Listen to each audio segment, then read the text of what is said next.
All right. We are back going at more Frosthaven Enhanced. So it's been 2 days. I've had some time to ruminate, to gather my thoughts. And now I'm much more prepared to give, just give a quick, short review. Short, probably like 10 minutes. I don't know.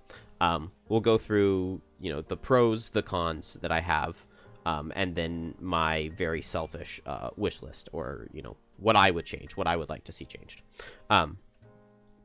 So, first, we can just go ahead and start off with the pros, and there are definitely a lot of them. Obviously, the graphics in this version. You know what? We are going to play a level. We're going to go, last time we played the first scenario, I just replayed it by myself so that I could actually loot and everything. Oh, you know what? I just realized I never finished the outpost phase. That's fine. We don't really need to buy items. It's fine. We'll just go on. We're going to go play the Algox Offensive. In the other playthrough I have on my channel, I did Algox Scouting, so we'll play Algox Offensive this time. So let's go ahead and load that so that we can have... there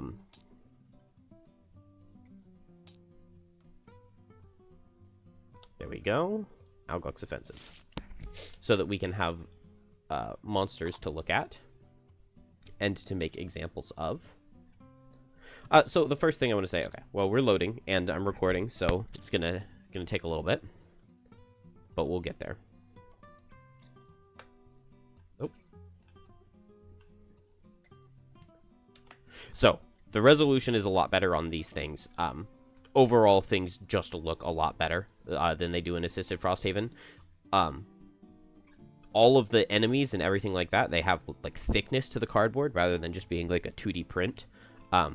Which is kind of nice. It looks very weird and strange to me because I have so much experience with them being different. But it's something that I could get used to. And if I hadn't experienced anything else, I think I would definitely prefer it this way. I probably do prefer it this way, but I don't know. It's just kind of cool. It looks better. All of the cards have higher quality scans. It's really nice in that respect.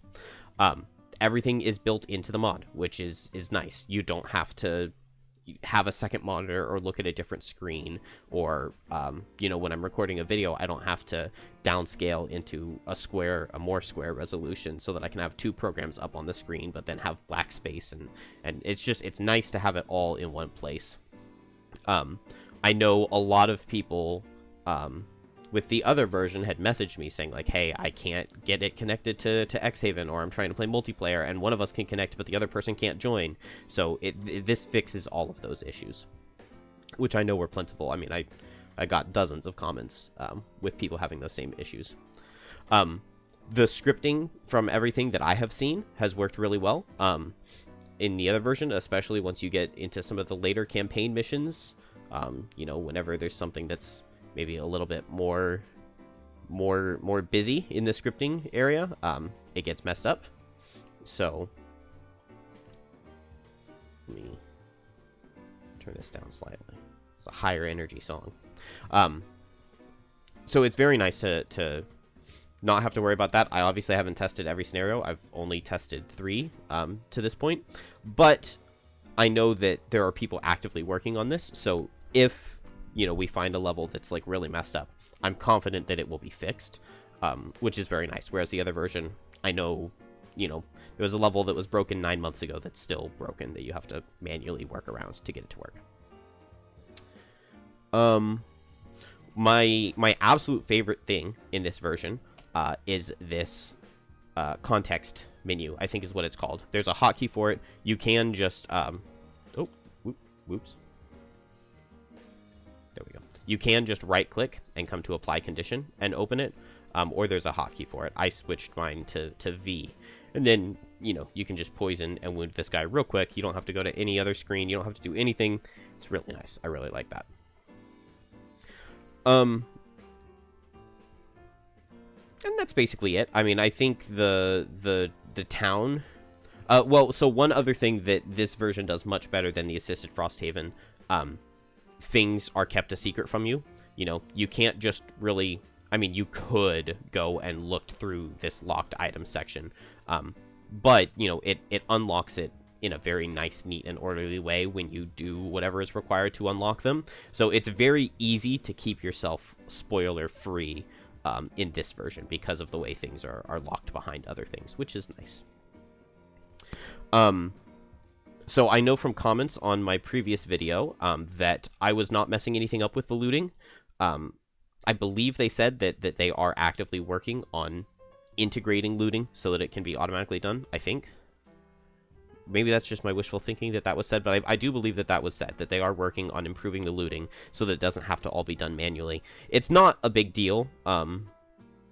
It's definitely doable to manually loot. I was just frustrated with it because I assumed that there was something that I was doing wrong and making a fool out of myself, which normally I only do when I'm like opening my mouth, not when I'm playing the game. Other than that, I was also told that they are working on improving this initiative tracker, which I do think the two biggest sticking points for this right now for me are the performance while I'm recording, and this initiative tracker being a little bit ugly and kind of missing some of the information. And I also, you know, I don't like that the cards just show... They show what is shown on the regular Gloomhaven cards rather than doing the math for you. It's just kind of nice to have that step done. We obviously can all do 3 minus 1 and, you know, 3 plus 0, but it's just nice to have that done automatically for you, which I think will be a part of the new and improved initiative tracker when that comes out. And so on to some of my more nitpicky, my wish listy items, things that I would like to see happen, which, you know, part of this is just me being spoiled and saying the way that I like things, and my opinion is only worth so much, and that that amount is not very much. So first off, I just want to talk about health bars in general and everything that's on the monsters. I like that we have these default stats listed here, given that the stat cards work the way they do. We need to have these default stats, so I like that they are here. I just wish they were a little bit bigger. When we zoom in, you can very easily read that this is 2 and 5, but you know, if we were to just go to the game camera, I mean, this is the default camera they have for a scenario, and you know, you zoom in. At this point, we still can't read those numbers. You know, you have to zoom in quite a bit before you're able actually to read the numbers, and it's even worse on the shield values, the shield and retaliate values that these monsters have. For some reason, those numbers are even smaller, so I really think that the size on these can just be blown up by like 50%.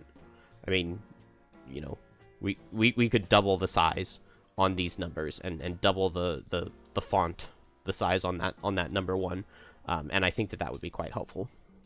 I know I mentioned this in my last one, I'm not a fan of all of the monsters having red health bars, and like red and black. Like, yes, you can see the difference between them, but especially when it's in the middle, it's kind of hard to see where that difference is. Yes, we obviously know that 7 is just over half of 12, but it's just nice. I mean, when you've got a big clump of monsters like this, you know, if this guy were in the red, these 3 guys were in the green, and this guy were in the yellow, you wouldn't have to look at anything, you wouldn't have to figure anything out. You would just glance at it and you would know, okay, 2 of these guys or 3 of these guys are full, 1 is almost dead, and 1 is mid-range, so we might need 2 attacks to kill this guy, 1 to kill this guy. It kind of draws your focus into where you need to be placing your attention, where you need to be focusing. And you know, I mean, red is dead, green is healthy. So, you know, all of them being red, it's not a big deal. But I definitely feel the same way about the player colors health bars. I myself am colorblind. It is not a big deal. It's like it's a very minor thing. I'm not trying to get any pity or anything, but you know, it does.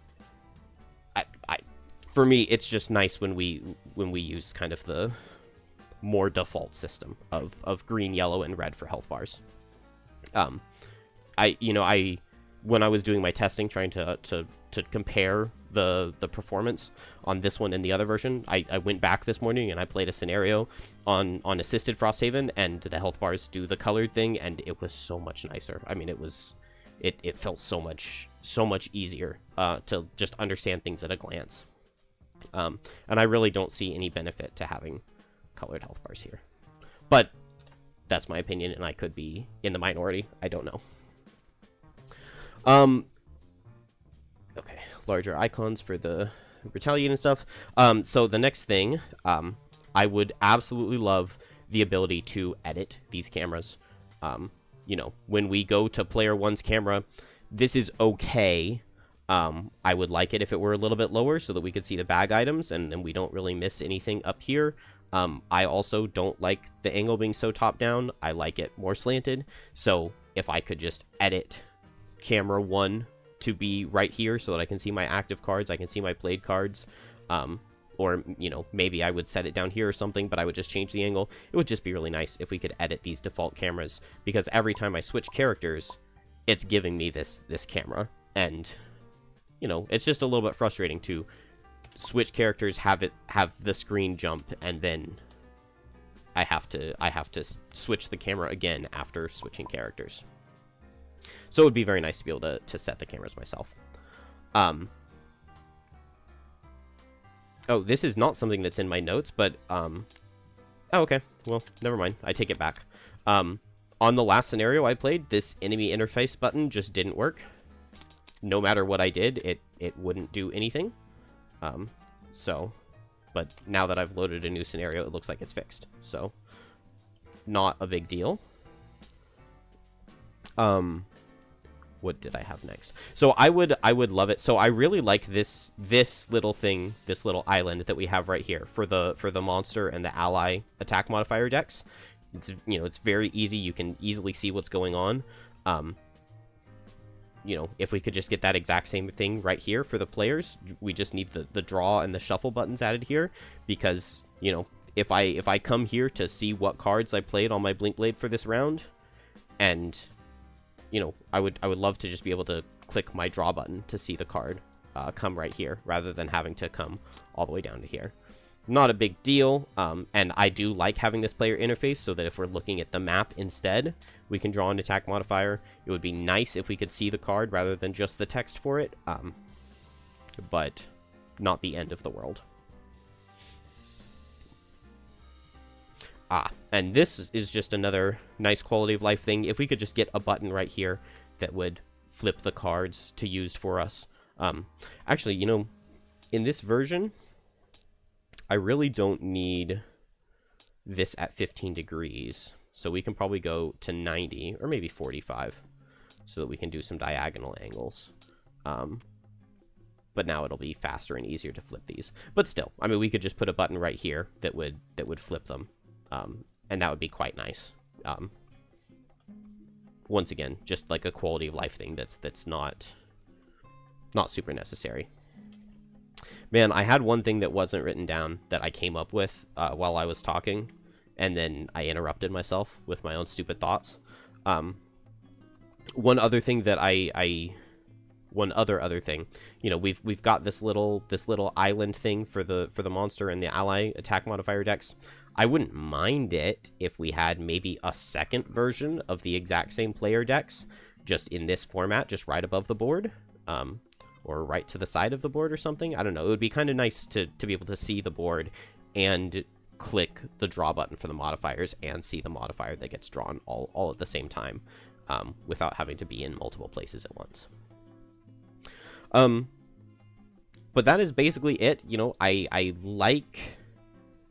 really, really appreciate all of the work that was put into this mod, because it is an insane amount of work.